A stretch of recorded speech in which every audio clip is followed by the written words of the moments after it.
Jelek dibully, cakep jadi masalah. Ada apa sih?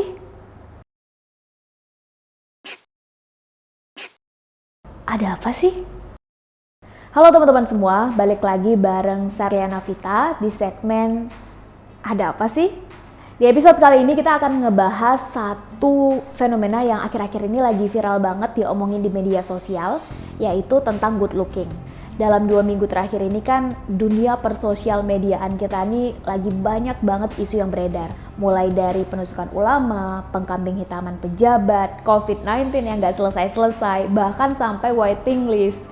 Belum lagi tentang BUMN yang gak kelar-kelar. Plus ditambah lagi dengan kasus Kalibata, sampai istilah good looking itu jadi isu di tengah kita semua. Seolah-olah mereka yang punya paras atau penampakan yang good looking itu jadi masalah. Yang lebih parahnya lagi teman-teman, good looking ini dikait-kaitkan dengan satu kata yang ini sensitif banget bagi kita semua, yaitu radikal. Teman-teman, kalau kita mau fair dan ngelihat ke belakang, istilah good looking ini mulai hype, mulai dibicarakan, mulai dipermasalahkan. Ini ketika beberapa minggu yang lalu dalam satu kesempatan, yang terhormat Bapak Menteri Agama Republik Indonesia menyatakan bahwa cara masuk atau pola masuknya radikalisme itu bisa lewat mereka yang good looking. Penguasaan bahasa Arabnya bagus, hafiz, lalu masuk ke sebuah komunitas seperti masjid dan pada akhirnya mempengaruhi kawan atau jamaahnya. Akhirnya virallah istilah good looking ini. Makin banyak anak muda yang menggunakan istilah good looking ini untuk mengeneralisir atau bahkan menganggap good looking ini istilah lain dari radikal. Tadi pagi kita sholat subuh di masjid, kita udah dianggap good looking atau belum? Kemarin kita baru aja ngadain kajian dengan mengundang satu pembicara atau satu ustadz atau ustazah tertentu. Kita udah dianggap good looking atau belum? Akhirnya di tengah masyarakat, good looking ini dijadikan main-mainan seolah good looking ini sama dengan radikal. Karena perbincangan tentang good looking ini makin hari makin bias, akhirnya Sherly dan tim mulai mempertanyakan, ada apa sih sebenarnya dengan good looking? Kenapa good looking itu sekarang menjadi sebuah isu? Yang jadi masalah itu adalah good lookingnya, persepsi orang terhadap good looking, atau jangan-jangan kita yang menilai atau mengambil kesimpulan yang cenderung mengeneralisir terhadap mereka yang good looking. Untuk menjawab pertanyaan ini, Sherly dan tim melakukan riset kecil-kecilan, dan kita lihat dulu video berikut. Good looking bukan melulu soal ketampanan sejak lahir, tapi bagaimana kita mampu menjaga dan merawat diri kita. Untuk menjadi good looking tidak harus cantik secara lahir, tapi bagaimana kita mampu menjaga attitude dan juga mampu berpenampilan sesuai situasi dan kondisi. Menurut saya, good looking bukan hanya terlihat bagus dari luar saja, tetapi good looking yang sebenarnya ada pada dalam hati kita. Jika akhlak kita baik, maka kita termasuk orang yang good looking. Karena percuma jika tampilan kita baik, tapi akhlak kita tidak sesuai. Good looking itu bebas. Good looking is a good attitude. Terlihat keren itu bukan perkara tentang visual saja, tapi bagaimana dia bicara, apa yang dia bicarakan, bagaimana dia menghargai orang lain, dan mencerminkan bagaimana dia menghargai dirinya sendiri. That is a good looking. Good looking itu menarik, nyaman untuk dipandang, memiliki kecerdasan secara intelektual juga spiritual. Sejatinya, good looking merupakan anugerah dari Sang Kuasa dan merupakan tampilan visual, bukan suatu tolak ukur untuk kita dapat menilai pribadi maupun sikap dari seseorang. Dari jawaban tadi, kita bisa mengambil hipotesis bahwa there is no connection between good looking and radikal. Gak ada hubungannya antara good looking atau berpenampilan menarik dengan radikal. Dan kalau kita mau fair mengartikan ini secara harfiah, maka good looking ini berasal dari bahasa Inggris dan radikal ini berasal dari bahasa Latin. Good looking, good artinya baik, menarik, bagus. Looking artinya penampilan. Jadi good looking artinya berpenampilan menarik, bagus, baik. Sedangkan radikal ini dasar katanya adalah radix, artinya akar atau sumber. Sehingga istilah radikal memiliki arti ekstrim, menyeluruh fanatik, revolusioner, fundamental.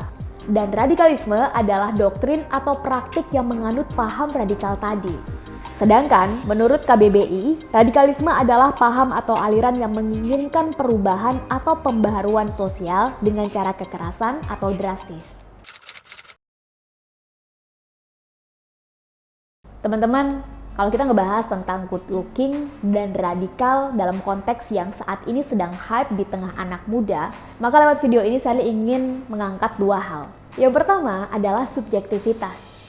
Sebetulnya good looking itu apa sih? Dan gimana cara kita bisa ngukur good looking? How do we measure it? Ketika sesuatu nggak bisa diukur, teman-teman, maka itu bakal bias banget standarnya. Dan ketika kita nggak bisa netapin satu standar tertentu, maka ini jadi subjektif banget nggak sih? Bicara good looking adalah sesuatu yang subjektif banget. Menurut si A itu good looking, belum tentu menurut si B good looking.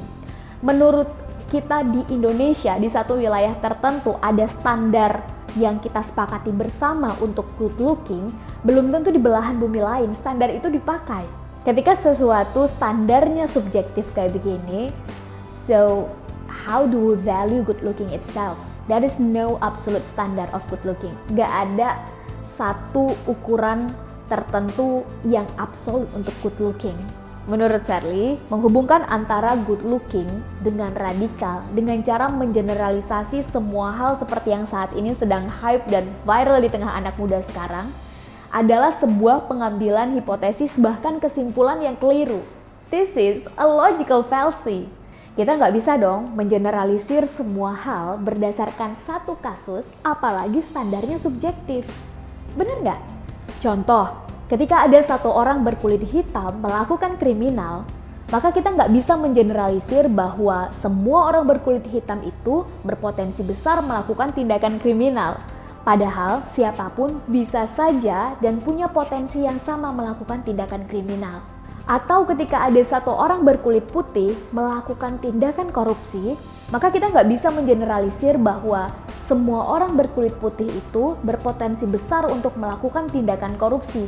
Padahal siapapun bisa aja dan punya potensi yang sama untuk melakukan tindakan korupsi ketika ada kesempatan. Sama halnya dengan good looking. Ketika ada satu orang yang dianggap good looking dengan standar tertentu melakukan tindakan radikal, maka kita nggak bisa mengeneralisir bahwa good looking dengan standar tersebut adalah salah satu indikator masuknya radikal pada satu komunitas tertentu. This is absolutely a logical fallacy.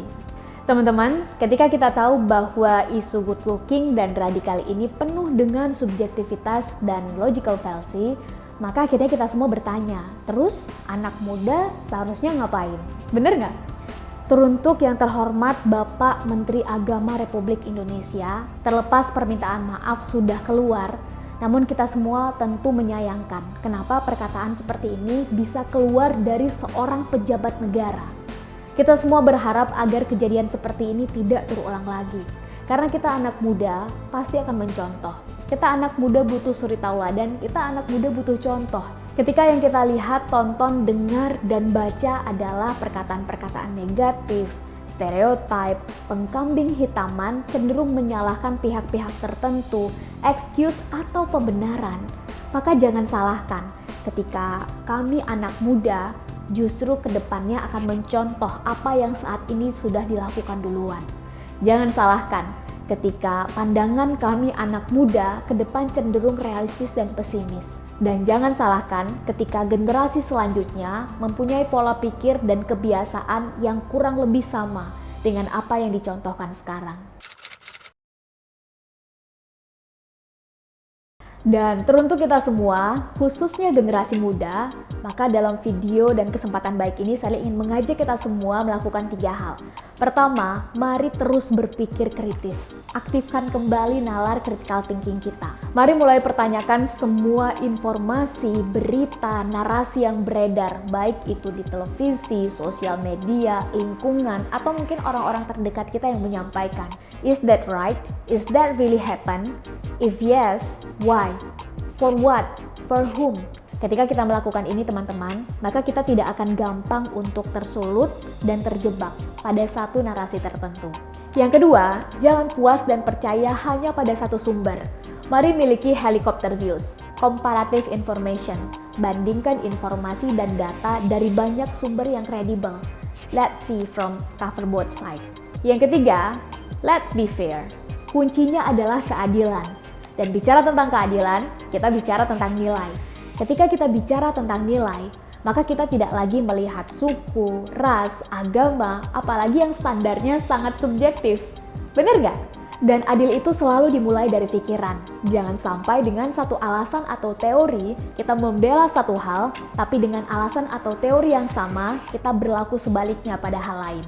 Karena tidak pernah ada double standar pada penerapan keadilan. Apapun konteksnya, siapapun pelakunya, dan dimanapun tempatnya. Kembali ke istilah good looking tadi, maka berbahagialah bagi siapapun yang merasa dirinya good looking. Karena itu artinya dua hal. Pertama, kita mencintai diri kita sendiri, dan yang kedua, kita mensyukuri pemberian Tuhan. Dan bukankah good looking itu adalah tentang persepsi? Kalau bukan kita yang menciptakan persepsi, maka orang lain yang akan membuatkannya. Kita sama-sama tahu bahwa bukan demikian idealnya. Itu menurut pendapat Sherly. Teman-teman punya pendapat lain nggak? Kalau ada, silakan langsung tulis di kolom komentar di bawah. Thank you for watching and see you on the next episode.